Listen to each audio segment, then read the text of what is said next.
Greetings and a very warm welcome to Varsity. What's up right here at Varsity TV? I'm back by popular demand. Na kalibito iseng kalibito fela likhalina. Tina Isaiah litalo marangati ba fela ge wena kampitsa ina bomba. Cute, as you know that right here at Varsity TV we are celebrating nothing but activating greatness. And on today's show, man, we'll be chatting to Phatuxolo Nzimande. He is an entrepreneur, a community leader, and as well as an activist. Nzimande, welcome to the show, and how are you, my brother? Good day, Pumbechut. How are you? I'm good, thanks, and yourself? No, I'm very well. Thank you so much. When I was given, my producers were like, you know what, we'll be having an interview with Nzimande. I was like, whoa, I know this guy. I remember we met at Activate. Yes, true. Back in 2016. Yeah. Time flies. Yeah, it's a while now. I was so excited when I saw that interview. I was like, Tato, Boomba, I was like, I know this person. We've met before. You know, and was so, yeah, exactly. Otherwise, how are you though? No, man, I'm good. No, I'm good. We're coping under the new normal that's there because COVID-19 happened. So it's dealing with us. So we're slowly adjusting. So, but otherwise we're coping. It's hard, but we got to do what we need to do at the end of the day. So, but yeah, I think this is That's the new normal now and we have to deal with it. So, man, let me just get straight to it. Nzimande, I just want to know, like, what do you do, actually? Oh, what do I do? I normally say I'm a community change driver. So I drive change in my community, Langhlala Khona, firstly, which is Atteridgeville in Pretoria. But then due to other things that we come across also, you end up being forced also to be an activist because of unfairness and lack of justice at a community level and all those things. So you end up being forced to become an activist. So circumstances push you, so automatically you become a voice for the voiceless.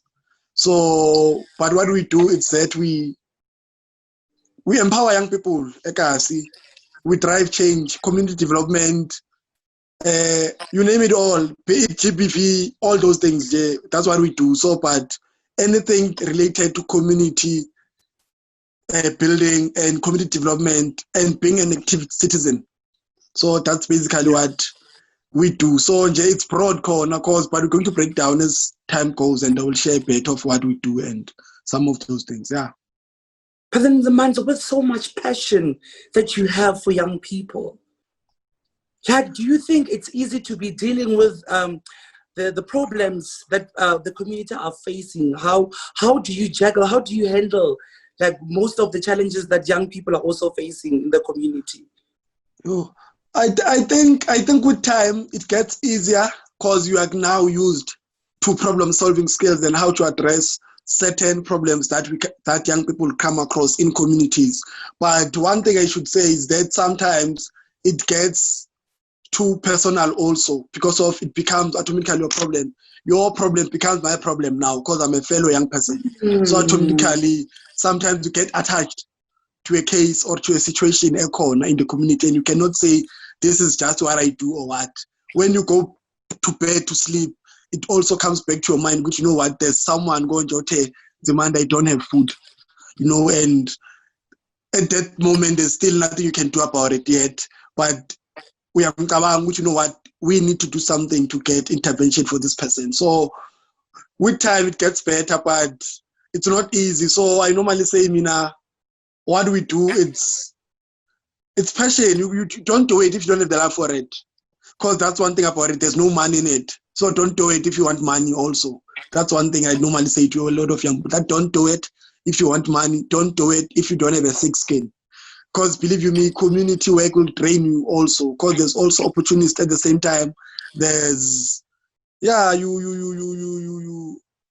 somehow you step on people's toes. Which was not directed, but it just happened. It could be because Exalayo, nonsense is nonsense at the end of the day. So, but yeah. I can, you know what, Nzamas, I can just imagine, because as we know that we are facing a lot of challenges in our community. Just imagine listening to each and every person telling their stories, and we're not coming in trying to help those individuals. I like, it's definitely, it's not easy. I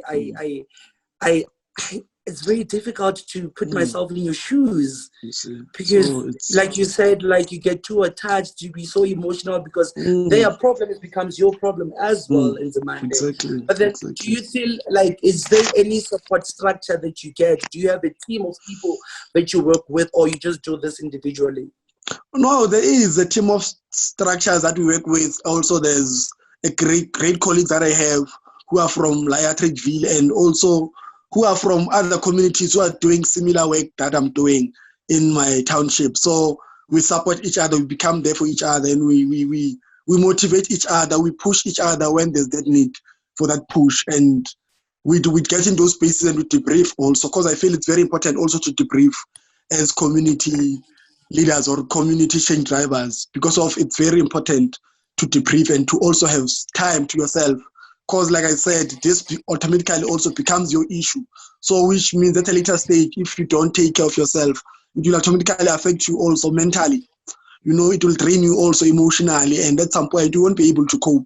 And once you are not able to cope, you get under pressure and you are not productive anymore, and which becomes a challenge again now. You see, so meaning the community will get to suffer now, because you are not coping also. The person that they relied on is not there now to give assistance or to give a line of march or to offer direction. You see, so yeah. Okay, but then Nzimande, I just want to know, and do you only focus on like Atteridgeville community, or are you just all over helping there and there? I think our target was focusing on Atteridgeville, but due to now, because we also have a Facebook group and a Facebook page, so we get requests from other fellow young people who are not even from Gauteng, you see, or even from Atteridgeville specifically, so saying they have a certain issue that they would love to get assistance regarding, and we'll have to intervene. Like I think last month or in the previous month, we had social relief groceries that we send food vouchers to other provinces like Mpumalanga province, because we're getting messages from young people who are saying, you know what, I'm from a certain region and there's nothing to eat at home. Like there's nothing. Can't you at least you guys do something?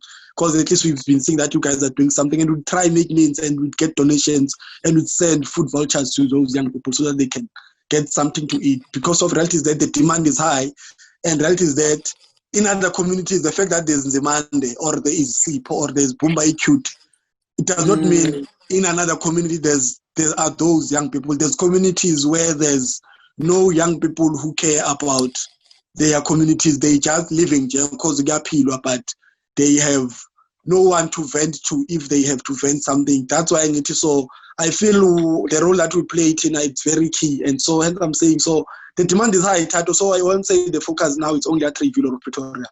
I would say it's nationwide now, because we engage with young people from Mpumalanga, young people from KZN and all those things, addressing young people issues. Yeah. Wow, Nzimande, you're doing a very great job. But then do you have any funding, or do you ask for donations? Because like, imagine sending like those food parcels from person from KZN, from Mpumalanga. I mean, like, is there any funding that you're gaining from somewhere? I think funding is routine. There's no funding, Tato. There's no funding. It's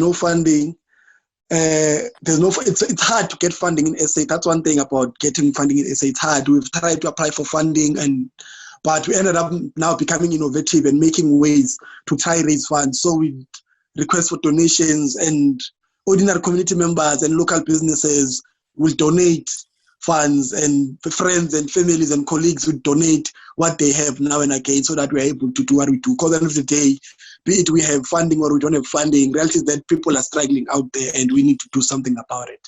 So if we're gonna say we're gonna wait for funding, then we're never gonna do anything, we're never gonna drive any change. And reality is that one thing I've realized is that it's not everything that needs money. not everything that needs money. It's not everything that needs funding. You know, sometimes there's someone who just wants to speak to someone, and someone who's going to say to that person, it's going to be fine, it's going to be okay. Someone has been through this before, and this is what you need to do. And that person becomes fine. You know, someone says, you know what, I was even having suicidal thoughts, but now, since I've been part of or following you guys, you've given me hope. Because one thing that we do, we share job opportunities with young people.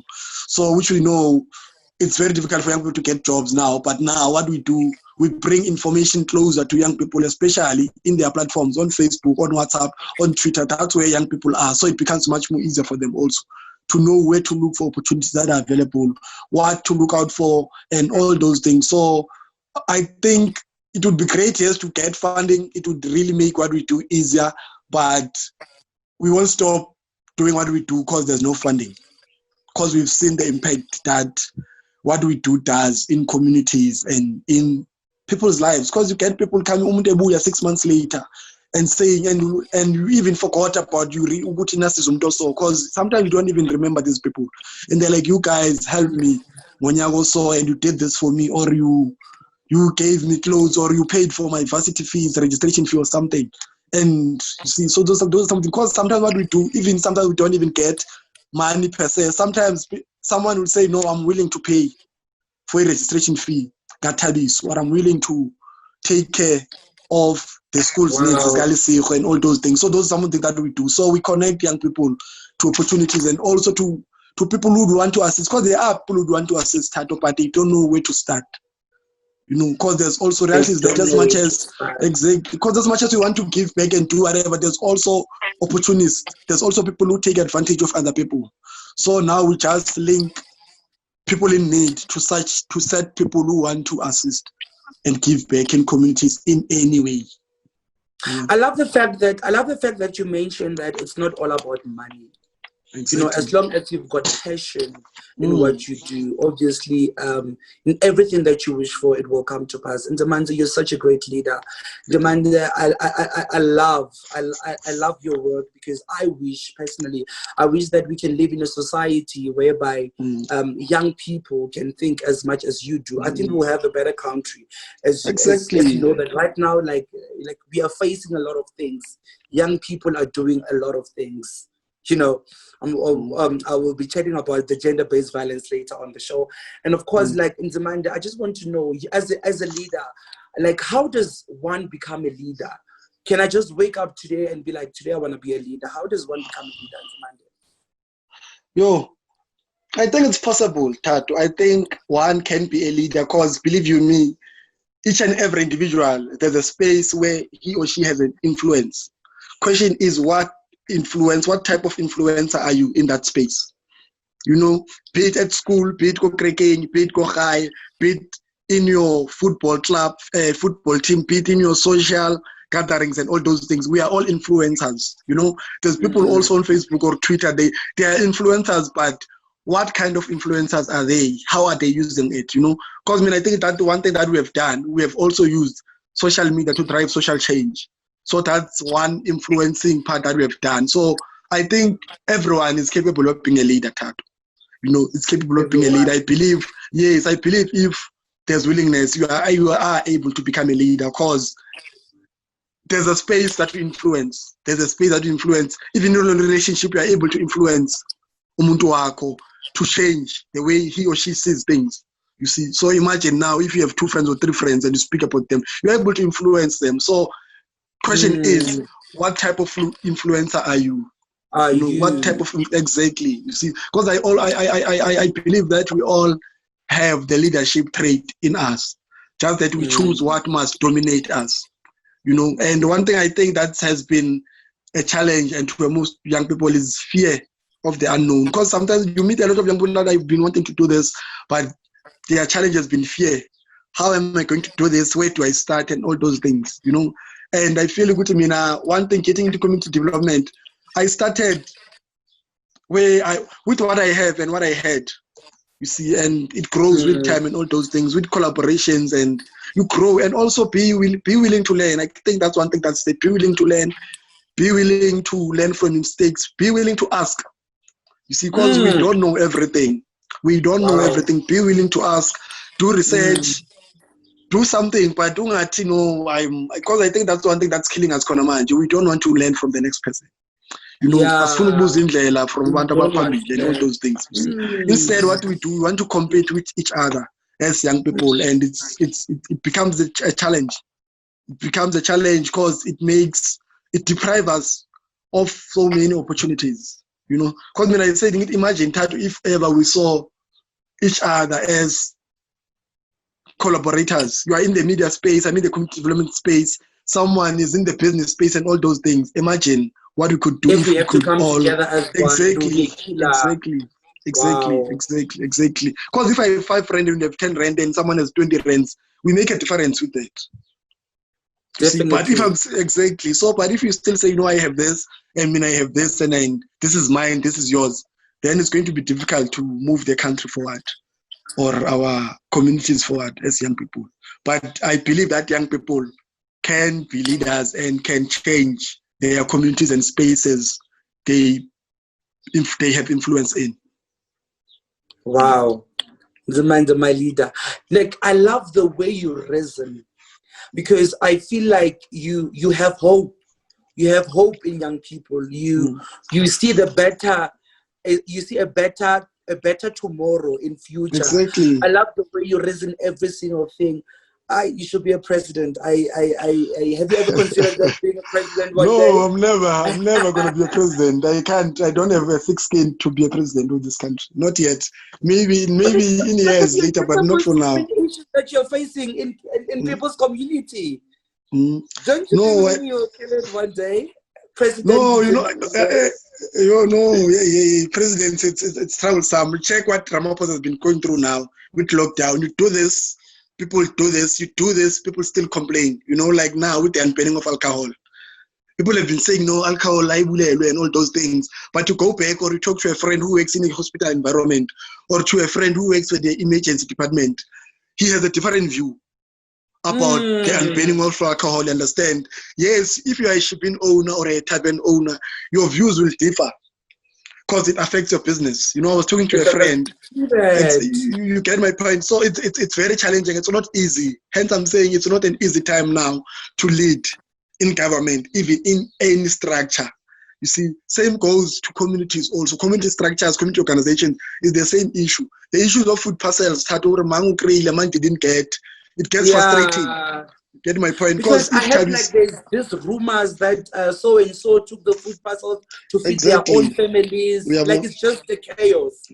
So it's challenging, and that's what I have been saying. That at the end of the day, too, even community leaders or community change drivers are people also. And some of them is that now they are not working. You see, are we to say they don't have to benefit from whatever assistance that's there from the government or from any assistance that's there that they qualify for? Because those are some of the issues that are there. Because once you are seeing all in the man, the food parcels, people tend to have ways and speak negativity and all these things. You get my point? And then they did not understand what Nzimande, as much as he does what he does, he has a family to take care of. He has siblings. He has brother. Exactly. So those are some of the things that's going on. So, but hence I'm saying, doing community work, you must have a thick skin, because there's also a lot of negativity that goes with it. As much as there is positivity in it, but there's also challenges in it. And so if you don't have a thick skin, you're going to drain. You see, you're going to drown and you're going to, you're going to go through things. You see, so, but yeah. You know what, Nzimande, people will always have something to say. Exactly. Whether you do good or bad. Own opinions about certain things. But Nzimande, you were saying? This is why I always say it's important for one to have a conversation with themselves first, and analyze yourself, and even if you have flaws, embrace your flaws, work on your flaws and embrace them, because those are the first things that people are going to attack. Once you're out there, they're going to firstly challenge your flaws, be it your skin color, be it your weight, be it whatever. They're going to challenge you regarding that, because that's what they're going to focus on, because they cannot deal with you at what you are good at. You see, but what they they're going to do. They're going to focus more on what you cannot do anything about to change about yourself. You see, because there's one thing you cannot change. I cannot change the skin color. So I'm dark and that's it. So instead, I must just embrace and I must embrace and it. be proud of But who you are. Exactly. So it becomes. Nzimande, I understand you. Like I hear you, my brother. But then, like like taking back in your work during this lockdown, are you still like? What are the most difficulties, the challenges that you are currently facing right now, based I on think this pandemic? I think the most challenging difficulties now is access to food. People are hungry, Tato.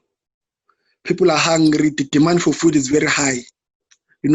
I remember last week when I was home, I saw a friend said to me, a truck was hijacked. Community hijacked a truck that had food parcels, and they took food parcel for themselves. You get my point?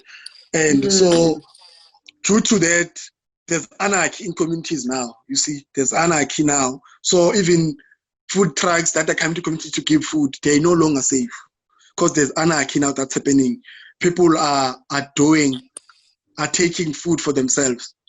You see, and they're forgetting that there's someone who registered, who is in a wheelchair, who cannot go and go fetch food for exactly. You get my point. And then what happens? Because and also one thing that has been frustrating. Also, there's a lot of young people that have lost jobs also, and they've been going through so much because they have responsibilities, they have accounts, and all those things. And now, how do you manage that? Because unali account, last regular wardrobe, regular pet, unali cell phone contract, and now boom, you lost your job. You're unemployed, and at the end of the day, they want their money.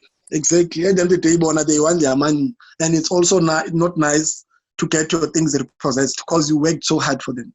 So now having to lose wardrobe, it's not nice, And I think one thing that has been there also, the issue of the social relief grants, because we were assisting with registration for that. And now there's people who say, but the Monday, we haven't received our grants. What is it that we didn't do correctly, or don't we qualify, or what? What kind of people get these grants? Are we not eligible to get these grants? Because we are also not employed, we are also not running any business, we are also not getting any source of income. You see, who qualifies for these grants? Again, it also becomes a challenge because now we must now and again reassure these young people that they are going to get it, So it's very challenging. One thing I can tell you is that food is in demand. The fact that you have food, I have food, doesn't mean that someone in the very same community has food to eat also. That's the reality of our communities. I think that's one thing about the lockdown. Lockdown has shown the inequality in our country, the inequality in our communities, the inequality in our societies, inequality also in families. There's also that thing also, because you can be from the same family, but now you are facing different challenges in the very same family, you understand? We can't cope because there's this. Like now, there are kids who are continuing with their learning. You see, so if you can afford go private school, afford, exactly, you get my point. And then go public school, he's not going to school, he's not attending, he's not doing anything. What happens to that? What is going on? And as well, access to technology as well.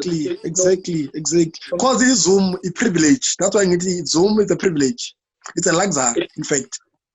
It's a luxury, a privilege. So we must be grateful for this platform also, because there's someone who has no access to this platform, even no access to internet. And this person still is a young person is a young person is in this very same country also. You see, so those are the challenges that are there.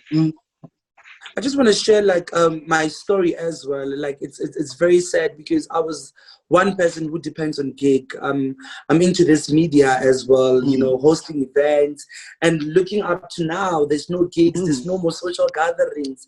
I have to stay at home and I still have to pay my rent. It's very difficult as well. I've been declined by the social relief fund. But then I'm not working. I'm like, what's wrong? What's happening? And obviously, I'm not the only one. There's someone sitting at home as well. He just lost his job and he does not know what to do. And he was also declined by this Oh, Nzimande, it's hectic. It's hectic. And again, the biggest problem that we are facing right now in Nzimande, gender-based violence. Yeah, gender-based violence. I think as a country we are a very reactional country. That's one thing when it comes to gender-based violence about SA and its ordinary citizens. We are very reactional. I'm sure there's a lot of cases that you know of that trended for a week or two, and then boom, you don't know what happened to that case. But when you get my point, so and then another case will come up again, boom. 2 weeks, 3 weeks later, nothing has been said about that case. We're not hearing anything. There's no hashtag anymore. There's no nothing anymore. So we are very reactional towards gender-based violence, And at the same time, I will go and hashtag not in my name, hashtag gender-based must fall. But I have a friend who abuses his girlfriend, and I say nothing about it. But I go on social media and preach about no to gender-based violence. I have an uncle at home who beats up his wife and his kids whenever he's drunk, and I still keep quiet about it because he's an uncle of mine. But I go on social media to speak about gender-based violence and say no to gender-based violence. But where else, I do nothing about it. We normalize violence where I stay. It's like, no, it's fine. You see, because I feel that's one thing that's killing us, the language that we use also promotes gender-based violence. Because we might be saying, no, but what does it do? It promotes gender-based violence, and we still go out and we march and we do our hashtags and all these things. But you're not doing anything. You know of a young woman or of a child who's being abused every day, and you are doing nothing about it. And you log in every day to your Twitter, to your Facebook, to hashtag about no to gender-based violence. The next thing, 2 days later, like, who do we blame? Is it us? Is it the government? Like, because I understand, like, it's so sad that each and every 2 hours somebody's killed. And I can also see that you are part of you're one of the coordinators of the hashtag Not In My Name campaign in the Attersville brand. I think Tato, it's everyone's responsibility. You see how government has been addressing and tackling in the COVID-19 in our country. If government would use the same energy, same resources towards gender-based violence in our country, believe you me, Tato, will be a step ahead when it comes to gender-based violence in our country. Government now has said you'll get arrested for not wearing a mask and you'll have a criminal record. Imagine if you'd have the same energy towards gender-based violence. Check what has been happening now. People have been marching, no, restaurants must open. Taxi industry has been marching, saying no, roads must open, taxi fares must increase, and all those things. If we had a similar energy and a similar desire when it comes to addressing gender-based violence, we'd be way too far when it comes to addressing gender-based violence. So because we need all structures, be it government, be it the private sector, be it the business sector, be it civil society, we need each other. So gender-based violence, it's not issue ya bomba cute fella. It's not issue ya really TV fella. It's not issue you're not in my name or ya government fella. We need all these structures. Our subs also keeps on failing women. We know how women are still afraid to go to our police stations. Women still get back, go to police, still get turned back in our police stations. Women still get failed by the criminal justice system in South Africa. I always say, justice system in South Africa, it's not for the poor. And it's unfortunate that victims of violence, 90% of them are poor, are people who cannot afford. Are people who cannot afford a criminal, are people who cannot afford the lawyer, are people who cannot afford a lawsuit to take your case to court, take it to an upper structure and all those things, and also there's a level also of illiteracy. There's lack of information again. What must happen once someone is raped? What is the proper procedure that must be followed? Must a person pass? Must a person go to a police station? Or what happens? You go to a police station and then the politician, they will say, go to a hospital. You see, you are a victim of rape. You have been just raped now. And the police officer says to you, yes, better, and then come back. You see, whereas Imagine.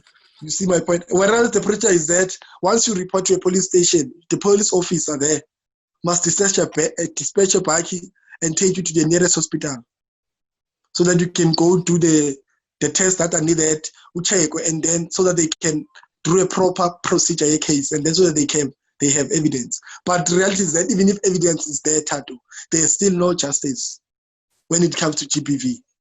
So that's one thing about it. I still feel SA is not ready to address gender-based violence.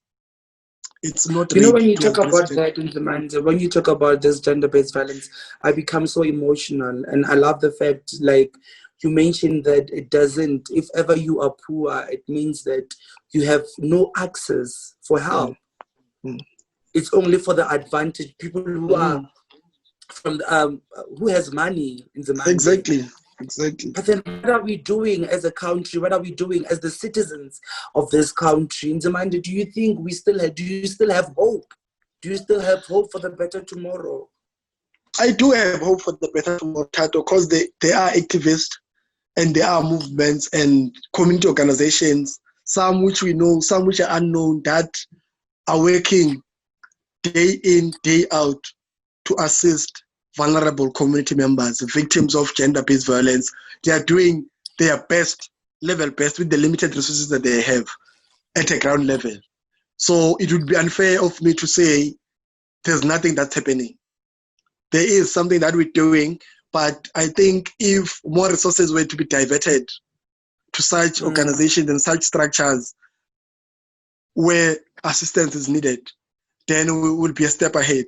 We'll be a step ahead, Tato, because I don't want to lie to you. That's why COVID-19 has made us see what government actually can do and deliver a service delivery. Because we've seen it happen. We've seen how government quickly responds to things that are happening, to cases, COVID-19 cases and all those things, the quick responses that are there. So government is able to respond to GBV at the same rate, if ever there was willingness. If as ever much there as we was can get willingness. messages every day on our phones telling us about Exactly. this COVID-19, clearly they can do something about it as well. Exactly. Also, of employment as well. Why can't we get those exactly. on our, Exactly. I was so surprised. I was like, where did they get my number? Exactly. Exactly. They have your numbers even when they want your votes, Tato. They would call you. We know those political parties that would call you and say vote for what party. But what party calls you to check on you? Would have you received food parcels? Are you coping? And what? Where have been your challenges during this lockdown period in SA? Wouldn't it be nice to get a call from a certain political party like they do when they campaign? When they campaign for votes. Exactly. How many political leaders have knocked into doors just to drop food parcels? Like they would knock when they want to give you a t-shirt or a fakoko or a malome skipper. Wouldn't it be nice? And say, no, we just bought a bag of meal and something to eat for the whole family.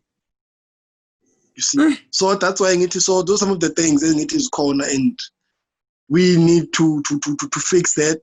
So, but there is hope to address GBV. We have seen other countries do it. We have seen other countries have very strict measures and not tolerate gender-based violence. So Tina Lemzansi, reality is that the law still protects the offender more. Because even if you're a survivor or a victim, you'll still be victimized by the criminal justice system of South Africa. You'll still be criminalized. You'll be still victimized by a police officer that you are going to get. Or your bully case. What did you do to him? You see, that's not affair. You see, you still go to a police station to open a protection order. They would still deny you that. You'd call a police station and they would say, yes, and they would not pitch. And I'm saying we need each other. Imagine if someone would say, Tato, I'm in trouble. And you'd stand up and you'd intervene. You see, so there's that. But there is hope. There is hope. If government has willingness, to address GBV, if the business sector also has willingness to address GBV, if the private sector has willingness, to address these things, we will address them. So I feel there must be policies that are enforced, because government has enforced policies now, like they say no interprovincial traveling. When you travel, like I went home last week, I had to get a permit because it's enforced. You see, so imagine if we'd have the same energy when it comes to issues that we have, be it GVP, be it femicide killings, and any other social ills that we have in our communities, were addressed in a similar manner that are addressed. We get updates from our ministers. Some of us didn't even know our ministers or didn't know there's certain departments that exist. But due to COVID-19 and these constant updates that they are giving, we know now our ministers, we know what's currently happening in the country, what's happening. We know when the president speaks and when the president will not speak. You see, we now know. Exactly. When has the president spoke, just had to speak and want to address in the GVP straight only? Just address the issue of GVP. When had we had the Minister of Police speak about GVP, the Commissioner of SAPS, what is he saying about the level of GVP in our communities, about cases that are committed by police officials? You see, he hasn't said anything. We don't hear any statements from him and all those things. So it's sad. It's sad. It's very sad. But they would want to arrest you if you are traveling and you are not wearing a mask. They would want to arrest you and physically beat you up if they get to Mostrateng beyond curfew time. You see, but they won't give the same response when you report a case of a missing child or a case of a woman that has been abused. So, yeah. Getting goosebumps now. Nzimande is very powerful. Like I know we'll talk the whole day. If there's someone at home, Nzimande, and he wants to be part of your work, he wants to be engaging with you, or if ever there's someone running their own project as well, their own campaigns to help their communities, and they want to engage with you, Nzimande, how can they do that? How can they get contacts of you? How can they engage with you as a leader? They can firstly follow me on Facebook, on my personal account, which is Phatuxolo Nzimande. They can follow me on my Facebook account, or also follow one of our Facebook pages that we have, which is REKGONNE. So it's a victim empowerment organization. So it's based in Ep3. So that's where we also post some of the things that we do and engagement that we have.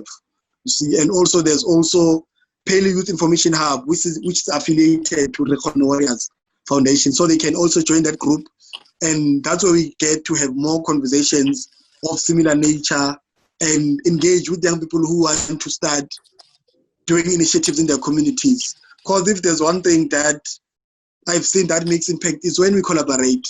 Collaborations are the best, work best. When we collaborate, working together. Exactly. If I have this resource and you have this resource, someone has the camera, someone can speak, someone has flash, someone can write down. We're able to come up with something and tell our own stories. We are able to come up with our media platforms. We are able to come up with community-based solution that are because there's one thing, if I stay in Ep3 and someone stays in Soshanguve, challenges of Soshanguve might be similar to challenges of Ep3, but the reality is that they are not tailored the same. So meaning they will need also a tailored Ep3-based solution, because I cannot address the issues the same way I address issues of Ep3, because those are two different communities with two different challenges. Exactly. And we have different resources at our disposals. You get my point? So when we collaborate, it becomes much more easier, because yes, I have access to internet. Someone has the skill to write, someone has the skill to design, someone has the skill to speak, someone has the skill to sing or to do whatever that can help us to get the message out there. You see, so collaborations.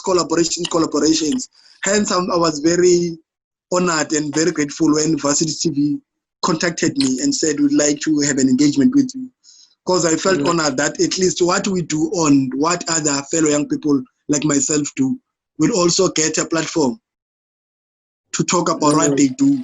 Because believe you me, there are a lot of Nzimandes out there, Tatu. There's someone who's a rural deep in Limpopo, but has no access to Facebook or access to Twitter or access to Instagram, but does similar work like I do. You know, who's telling their stories, you know. There's someone similar who's a radio personality, a very good one, but uko Limpopo or uko Sishihu or uko but because of the resources, there's no platforms that he can grow his talent and the gift he has. It becomes very difficult, you know. So, but I think one thing about COVID-19 made us to adjust, you know, to the digital space. Because like you said, a lot of these things that we do now, I think if it was on a normal basis, we would be in a studio now and we'd be sitting live, talking to each other face to face, you know. But due to COVID-19 and the circumstances that we live under, we had to adapt to Zoom and other virtual. To Zoom and understand. I didn't know how to use this. Exactly. You see, so you have learned now. So the reality is that the next 2 to 3 years time, this is going to be our reality, or even the future, because we have already started speaking about fourth industrial revolution, and I feel now COVID-19 enforced us to live in that fourth industrial revolution. Schools, government, and all those things, they were forced to have meetings, visual meetings, and all those things. Government now, we've seen virtual funerals now. Who knew that we could attend funerals while we are sitting at home, and we'd attend a funeral from your home, from the comfort of your home? Who knew that you'd attend a work meeting or a business briefing from the comfort of your home, on your cell phone? Exactly, get my point. So those are some of the things that COVID-19 forced us to see what it is possible, it can be done. It can be done. We've seen way of living. Exactly, we've seen online learning taking place. Also, there's people who are learning from home. You know, I know my sister's kids are learning from home. They open laptops and they learn from home. Their lecture will be with them about notes and do their homeworks, and they would submit online. So now you get my point. Businesses now are now selling their products online. You know, people who you see, so we deliver, you do shopping online now, be it groceries, be it clothes, you do it online now, be it gadgets, you do it online. We are now living into a digital space now. Exactly. So it has created innovation, and I think it has opened also a space for innovation. How do we then adapt as communities? How do we then adapt as townships? How do we then improve as township businesses, as township organizations? You see, how do we continue doing what we do beyond the pandemic? You see, because then the day we must upscale. You see, but now, how do we adapt? How do we create employment also in the midst of COVID-19? Because there's opportunities also in the midst of COVID-19. But how do we then channel that? Like you said, you can't do gigs anymore. You can't do wedding gigs. You can't do event gigs. You can't do birthday parties anymore. What other ways have you tried or are you doing to survive Konamanj and to still remain relevant to the industry? You know, because yes, you are good at what you do, but how do you still remain relevant? How do you say this media house must choose me? Because I think that's where the challenge is now. Why must we choose one and not two? You see, it's only when we adjust and we learn and we acquire new skills so that we still remain relevant to the current job sector. Because as much as there's the retrenchments and whatever that's happening, there are people who've been saying, I got a job, I got whatever, and during the pandemic. You see, the question is, how do they do it? You see, what do we need to do? It? So we need to ask ourselves, yes, as much as this is frustrating and challenging, but there is hope and possibilities for a better future beyond the pandemic. There is hope, definitely. Nzimande, you are so outspoken. Like, I can see the way. Are you a public speaker, by the way? Not at all. Not at all. Public speaking, really? No. I don't. I'm very shy. I don't speak a lot. I only speak when it's necessary. I'm not much of a speaker. Serious. You should actually consider that, because like what you say, this sense, man. Wow, so powerful. I know Nzimande will talk all day long, I know. But then just before we wrap up the show, and I can see that you do your side hustle there. You are the director of the Nzimande printing service and supply. Can you tell the viewers about that before we wrap the show up? So this was kidding. I started it as a side hustling because I used to buy caps and t-shirts I would sell in schools, and I would go outsource and print from someone else and then sell or give to that person. Then I would make profit out of it. But with time, I saw, man, there's money in this. There's a lot in this industry. There's banners, there's all these things. And we live in a world of branding. Everything that we do needs branding, needs design, needs printing. Posters, if the graphic designer does the poster. Wall banners that we see on our rows or pull-up banners that we have in our office space and all those things, that thing is printed and it's business, So I saw that there's money. So that's how I got into that. So I think I've been doing that now for 5 years now, if not 6 years. And it has been putting food on the table for me. You see, so I think that's one thing young people should look out for. How do we create job opportunities for ourselves? Because as much as we want jobs, but the reality is that there's not enough jobs and there's less employers and there's more people who are looking for jobs instead, but there's also less people who are employing. So let us create more job opportunities. I believe small businesses now have been one of the industries that has been growing.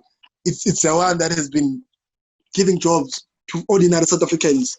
A lot of people now work for small businesses. It's either a small internet cafe or a hair salon or a small printing business or a small media house, and young people now and young graduates are becoming employees of those small businesses. So there is growth in small businesses. So I think that's one venture young people should look into.